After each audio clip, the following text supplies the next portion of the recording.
और ऐसा उनके मन में भाव आया और सवेरे उठ गए और उठ करके सवेरे नमोस्तु करने आए और न जाने कौन से परिणाम तैयार हुए और बोले महाराज हमें मुनि दीक्षा देना है। महाराज बोले जा श्रीफल ले आ। और वो श्रीफल ले करके आए और उन्होंने आशीर्वाद दिया और उन्होंने कहा कल तेरी मुनि दीक्षा होगी। और दूसरा दिन जैसे ही आया और वे मुनि दीक्षा के लिए बिल्कुल तैयार बैठे थे और तीसरे दिन दीक्षा हो गई। इसे कहते हैं निमित्त ज्ञान। कौन सा ज्ञान? निमित्त ज्ञान कहते हैं इसे। तो आज के जो निमित्त ज्ञानी थे अब तो है नहीं, थे तब तुम जान नहीं पाए, थे तब तुमने कुछ पूछ नहीं पाया और थे तब तुमने कोई जानकारी ले नहीं पाई। बस हमने इतनी ही जानकारी ली। हम ब्रह्मचारी थे, जब आचार्य श्री के पास गए तो हमने पहले से ही बहुत सुना था। हम उनके पास गए 1 बजे और हमने कहा गुरुदेव आप तो ये बताइए आप कौन से मंत्र की जाप करते हैं जिससे आपको निमित्त ज्ञान हुआ, आप तो वो बताओ। तो उन्होंने मेरे सिर पे हाथ रख के पहले वे खूब हंसे और हंसे फिर बोले बेटा हम कोई ऐसी जाप नहीं करते हैं जिससे निमित्त ज्ञान हो, हम तो रिद्धि मंत्रों की जाप करते हैं, जो भक्तामर के मंत्र हैं उनकी जाप करते हैं और जो रिद्धिधारी मुनिराज हैं उनके आशीर्वाद से सब कुछ हो जाता है। बहुत अच्छी बात उन्होंने कही और वो बात हमें आज तक याद है। उन्होंने कैसे हमें समझाया, कैसे बताया और बता करके ये कहा तुम भी किया करो। बस जब से हम महाराज बने, मुनि महाराज बने, अलग थे, तभी से हमने ये जाप प्रारंभ की और आज तक वो जाप चलती है। चाहे कुछ भी हो जाए, पानी बरस जाए, कुछ भी हो जाए, बीमार हो जाए, लेकिन जाप पूरी होनी चाहिए। तो ये निमित्त ज्ञान आज विमल सागर महाराज को था, देखने में आया था, लेकिन अब किसी को भी वो निमित्त ज्ञान नहीं है। अनुमान होता है, लेकिन निमित्त ज्ञान बिल्कुल राइट होता है, बिल्कुल सही होता है, बिल्कुल सही होता है। इसलिए उन्होंने कई घटनाएं उनके जीवन की, वो तो देखो जब उनका स्मृति ग्रंथ लिखा गया, इतने मोटे मोटे 4 ग्रंथ लिखे गए, फिर भी पूरे नहीं हुए। इतनी घटनाएं, यानी इतने उनके जो वाक्य हैं उनने जो कह दिया मैंने कह दिया। इसलिए भजन में भी कहते हैं जो उन्होंने कह दिया वो बिल्कुल सत्य हो जाता था। उनके भजन में पढ़िए, लोगों ने लिखा है, रविंद्र जैन ने उन्होंने लिखा है वाक्य मुंह से जो निकल गया वो सही हो गया, सत्य हो गया वाक्य, वही जो श्रीमुख से उच्चारा, जो उन्होंने बोला वो सही हो गया। ऐसे आज विमल सागर महाराज थे, निमित्त ज्ञानी थे। आज वर्तमान में तो कोई निमित्त ज्ञानी नहीं है, लेकिन वर्तमान में तपस्या के मामले में अभी एक मुनिराज आए हैं, मुनि प्रसन्न सागर। अभी तपस्या के मामले में बहुत आगे हैं। 30 दिन पानी भी नहीं लेते। आश्चर्य, इन्होंने सारे रिकॉर्ड तोड़ दिए। आचार्य सन्मति सागर महाराज तो 15 दिन में पानी ले लेते थे, ये 30 दिन पानी नहीं लेते। मैं कहूँगा बहुत अच्छा उनका स्वभाव भी बहुत पोलाइट है। ज़्यादातर उपवास करने वाले अड़ियल होते हैं, गुस्सा करने वाले होते हैं, वे ही उपवास कर पाते हैं। जो सरल होते हैं, सीधे होते, वे उपवास नहीं कर पाते। जो अड़ियल हों बिल्कुल, लेकिन वो इतने पोलाइट हैं, इतने विनम्र हैं कि जब कभी मिलते हैं तो बड़े खुश होकर के मिलते हैं। तो आज वो पुष्पगिरी में उपवास कर रहे हैं और आज लगभग मेरा अंदाज है 30वां उपवास होगा। 32 उपवास के बाद उनकी प्रेरणा है, 32 उपवास के बाद वो पानी ग्रहण करेंगे। तो कहने का मतलब धन्य ऐसी साधना कि जिन्होंने चातुर्मास की स्थापना से पानी ही नहीं पिया है। चातुर्मास की स्थापना हो गई, पानी ही नहीं पिया है, रक्षाबंधन के बाद पानी पिएंगे, फिर पता नहीं फिर कब पिएंगे। तो कहने का मतलब है अच्छी साधना है। तो निमित्त ज्ञान एक अलग ज्ञान है और ये गुरुओं की कृपा से, तप की साधना से प्राप्त होता है। आइए निमित्त ज्ञान में देख लें 8 निमित्त कौन से होते हैं। नंबर 1 व्यंजन निमित्त। नंबर 1 व्यंजन निमित्त। व्यंजन होते हैं, व्यंजन शरीर में पाए जाते हैं। और व्यंजन किसे कहते हैं वो जरा समझ लीजिए। स्वर और व्यंजन, एक स्वर होता है आवाज, स्वर से भी व्यक्ति के भावों का पता किया जाता है। कौन से स्वर अच्छे होते हैं, कौन से स्वर खराब होते हैं, ये पता चल जाता है। अच्छा स्वर कैसे प्राप्त होता है और खराब स्वर कैसे प्राप्त होता है।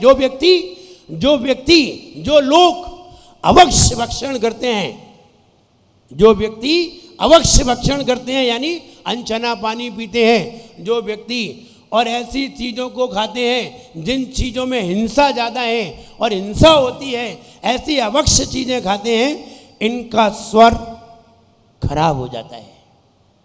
किन्हीं किन्हीं महिलाओं का भी स्वर खराब होता है और किन्हीं किन्हीं पुरुषों का भी स्वर अच्छा होता है। कौन से स्वर को अच्छा माना जाए, कौन से स्वर को खराब माना जाए। जिस स्वर को बार बार सुनने की इच्छा हो, जिस स्वर को सुनने में हमारा मन लगे, जिस स्वर को सुनने में हमारा ध्यान लगे, उसे अच्छा स्वर कहते हैं। और जिस स्वर को सुनने का मेरा मन ना हो, उसे खराब स्वर कहते हैं। स्वर कंठ से ही निकलता है, स्वर यहीं से ही बनता है, स्वर कहीं और से नहीं बनता। लेकिन किसी का स्वर अच्छा होता है, किसी का खराब होता है। जो लोग गुरुओं की निंदा करते हैं, गुरुओं की प्रशंसा नहीं करते, उनके स्वर खराब हो जाते हैं, उनके स्वर खराब हो जाते हैं। और कहते हैं कि जो स्वरवान की निंदा करते हैं, जिनका स्वर बढ़िया है और जिनकी प्रशंसा नहीं करते, उनके भी स्वर खराब हो जाते हैं। पूज्यों के जो गुणगान गाते हैं, उनके स्वर अच्छे होते हैं। आप जो मेरी आवाज़ सुनते हैं, पहले आवाज़ ऐसी नहीं थी, अब हुई है। पहले से मतलब 20 और 30 साल की अवस्था में ऐसी आवाज़ नहीं थी। बाद में अच्छी क्यों हुई? अच्छी इसलिए हुई, जैसे ही भगवान के गुणगान गाना प्रारंभ किए, आवाज़ अपने आप अच्छी होती चली गई। अरे उसको बढ़िया आवाज़ देना चाहिए जो भगवान के गुणगान गाता है, वो भी तो ध्यान देता है। कौन हमें किसको आवाज़ अच्छी देनी है, किसको नहीं देनी है। आप भगवान का गुण गाइए, आपका कंठ अपने आप ही अच्छा होता चला जाएगा। और आप भगवान के गुण ना गाकर इधर उधर की बातें गाएंगे और इधर उधर की कसाय आदि के में अपना मन लगाएंगे, आपकी आवाज़ अच्छी नहीं होगी। आप मेरी आवाज़ सुनते हैं? सुनते हैं, रोज सुनते हैं। विचार करिए, लगता है ये आवाज़ उसकी होगी जो 55 साल का होगा। लगता है कोई बाहर कोई सुन रहा हो और बाहर कोई इस स्पीच को सुन रहा हो, तो वो व्यक्ति कह नहीं सकता कि ये व्यक्ति कह नहीं सकता है। ये ताकत किसकी है? ये ताकत भगवान के गुणगान की है। इसलिए भगवान का गुणगान रोज गाइए। जितनी ज्यादा भगवान का गुणगान गाओगे, आवाज उतनी ही बढ़िया होगी। मेरे पिताजी थे, वो लगभग 72 साल के थे जब उनकी समाधि हुई। 73 साल की उम्र में समाधि हुई, लेकिन 72 साल की उम्र में उनकी आवाज़ वो थी कि उन्हें कभी संगीत की जरूरत नहीं पड़ती थी। उनके मुंह से ही संगीत निकलता था। क्यों थी? वो भगवान का गुणगान गाते थे, संगीतज्ञ थे, उनकी आवाज़ में ही संगीत था। तो कहने का मतलब ये है कि जो भगवान का गुणगान गाता है, उसका स्वर अपने आप अच्छा होता चला जाता है। और स्वर अच्छा करने के लिए तुम बहुत सारी चीज़ों का उपयोग करो, उससे स्वर अच्छा नहीं होगा। भगवान का गुणगान गाओ, स्वर अपने आप अच्छा हो जाएगा। इसलिए स्वर निमित्तिक, स्वर के निमित्त से कोई बात बताना। जैसे जैसे भद्रबाहु स्वामी जब विहार करते हुए उज्जैनी से जा रहे थे, एक बच्चे ने आकर के ये बोला, सामने खड़ा हो गया और बच्चे ने बोला आगे नहीं जाओ, आगे नहीं जाना है। रोका उसने, और जब रोका तो भद्रबाहु स्वामी निमित्त ज्ञानी थे, उन्होंने शास्त्र लिखा है निमित्त ज्ञान का। उस शास्त्र को जब हम पढ़ते हैं, जब उसका अध्ययन करते हैं तो एक से एक निमित्त बताते हैं। तो उन्होंने, एक बच्चे ने कहा कि आगे नहीं जाओ, आगे नहीं जाना है। जब बच्चे ने ये कहा तो भद्रबाहु स्वामी वहाँ खड़े हो गए और उस बच्चे की आवाज़ को सुना, क्योंकि बच्चे कोई कसाय पूर्वक नहीं बोल रहे हैं, बच्चे तो नेचुरल बोलते हैं। जब नेचुरल बोल रहे हैं तो ये कहीं ना कहीं निमित्त है। क्यों ऐसा बोल रहा है और हमसे ही क्यों बोल रहा है, किसी और से क्यों नहीं बोल रहा है? उन्होंने ज्ञान लगाया, तो उन्होंने जैसे ही ज्ञान लगाया और ज्ञान लगा करके उन्होंने प्राप्त किया, ये बच्चा ये कह रहा है कि उत्तर भारत में मत जाइए, आप इधर से उज्जैनी से इधर होकर के इधर मत जाइए, आप यहां से लौट जाइए, लौट जाइए आप। इसका मतलब है फिर उन्हें आगे आगे एक सांप दिखाई दिया, और सांप भी 12 फन का था, 12 फन थे उसके। जैसे ही सांप दिखाई दिया तो आचार्य महाराज ने निमित्त से जान लिया, भयंकर लाल आंखें किए था और जीभ निकाल रही थी, सारे मुंह में से जीभ निकल रही थी, आग से उगल रहा था सांप। तो उन्होंने देखा तो वो खड़े रह गए। उन्होंने कहा अब हमें यहाँ से लौट जाना चाहिए, क्योंकि ये सांप ये बता रहा है कि यहाँ पर 12 साल तक अकाल पड़ेगा। यहाँ पर उत्तर भारत में 12 साल तक अकाल पड़ेगा और यहाँ मुनि धर्म की चर्या का पालन नहीं होगा, हमें यहाँ से लौट जाना चाहिए। बच्चा भी बोल रहा है और सांप से ये पता चल गया कि 12 साल का अकाल पड़ेगा। और उन्होंने सांप को देख करके फिर इधर उन्होंने बिहार न किया, वहीं से ही बैग बिहार करके दक्षिण भारत की ओर चले गए, कर्नाटक की ओर, और वहाँ 12 साल रहे। 12 साल रह करके फिर लौट करके आए। तब यहाँ आचार्य शांति सागर महाराज सबसे पहले उत्तर भारत में आए। कितनी उन्होंने विपत्तियाँ सहन की। मुंबई में 3 साल तक अन्न को ग्रहण नहीं किया, क्योंकि कोई एक बाधा आ गई थी और उन्होंने कहा जब तक मेरी बात मान्य नहीं होगी सरकार को, सरकार ये कह रही थी कि जैन मंदिर में कोई भी जा सकता है। उन्होंने कहा नहीं, सिर्फ जैन जा सकता है और कोई नहीं जा सकता। ये वाला संकल्प लिए हुए थे और इस संकल्प में 3 साल तक अन्न को ग्रहण नहीं किया वे शांति सागर महाराज। तब हाई कोर्ट ने रोक लगाई, मुंबई हाई कोर्ट ने, कि जैन मंदिर में सिर्फ जैन को ही जाने का अधिकार है और किसी को अधिकार नहीं है। तब ये रिपोर्ट आई। 3 साल तक उन्होंने अन्न ग्रहण नहीं किया वे शांति सागर महाराज दक्षिण वाले, और उन्होंने आकर के यहाँ मुनि धर्म को पैदा किया और मुनि परंपरा उन्होंने चलाई। तब यहाँ मुनि खड़े हुए हैं, यहाँ मुनि थे ही नहीं, यहाँ मुनि थे ही नहीं। सन 1100 के बाद यहाँ मुनि नहीं थे उत्तर भारत में, सारे दक्षिण भारत में थे। और सन 1100 के बाद अगर कोई मुनिराज आए हैं फिर तो मुगल साम्राज्य आ गया, उनके साम्राज्य में मुनि थे नहीं। और उसके बाद 1800 तक उनका चला, 1947 में अंग्रेजों का चला, तब तक मुनि नहीं थे। और 1947 के बाद यहाँ मुनि आए हैं, जब देश स्वतंत्र हुआ है। तब यहाँ आचार्य शांति सागर महाराज ने यहाँ अपने यहाँ धर्म की परंपरा को जागृत किया और अकेले शांति सागर महाराज आए थे और उन्होंने इतने सारे मुनि खड़े कर दिए। तो कहें कि 12 साल का जो अकाल पड़ा था वो सांप की आवाज़ को सुन करके सांप की आवाज़ और बच्चे की आवाज़ सुन करके उन्होंने ये अनुमान लगाया था। इसे कहते हैं स्वर निमित्त।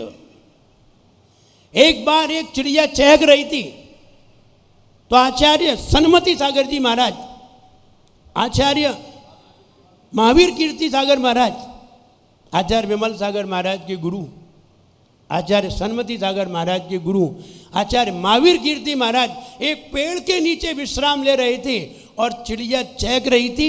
तो उन्होंने चिड़िया को देख करके ये बताया, उन्होंने कहा आज पानी बरसेगा, आज पानी बरसेगा, जबकि बादल का नामो निशान नहीं था। और उन्होंने कहा 6 बजे पानी बरसेगा, देख लेना। चिड़िया को देख करके, चिड़िया की आवाज़ सुन करके, ये स्वर निमित्त ज्ञान है। बिल्ली की आवाज़ सुन करके पता चलता है कि अब क्या घटना घटने वाली है। 3 बार अगर बिल्ली कहीं रोए तो कोई अशुभ घटना है। 3 बार बिल्ली अथवा कौवा रात में रोए,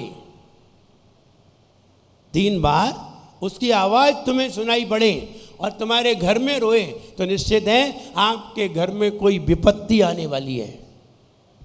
3 बार रो करके चुप हो जाए, कौवा भी 3 बार चिल्लाए और फिर चुप हो जाए रात में, तो समझना चाहिए कोई घटना, कोई दुर्घटना होने वाली है, कोई विपत्ति आने वाली है परिवार में। ये स्वर निमित्त ज्ञान है, आवाज को सुन करके बता देना। कारक निमित्त है, क्योंकि आवाज है तो कारक निमित्त है। तो कहने का मतलब ये है कि कौवा जहां पर क्रिया भी करे और शेर आकर के जहां बैठता हो, अनुमान लगा लें, कहीं पर आकर के शेर आके बैठता है और चला जाता है, बैठा रहता है घंटे 2 घंटे, ध्यान रहे उस स्थान पर धन गड़ा होता है जहां शेर बैठता है। जहां शेर बैठे उस स्थान पर धन गड़ा होता है, और जहां कौवा रति करे, प्रेम करे, वहां भी धन होता है। हर जगह रति नहीं करता है, तो कौवा जहां रति करे और शेर आकर जहां बार बार बैठे, समझना चाहिए वहां धन गड़ा हुआ है। और स्वर, स्वर की आवाज़ सुनिए, स्वर जिसका अच्छा होता है वो निश्चित धर्मात्मा होता है।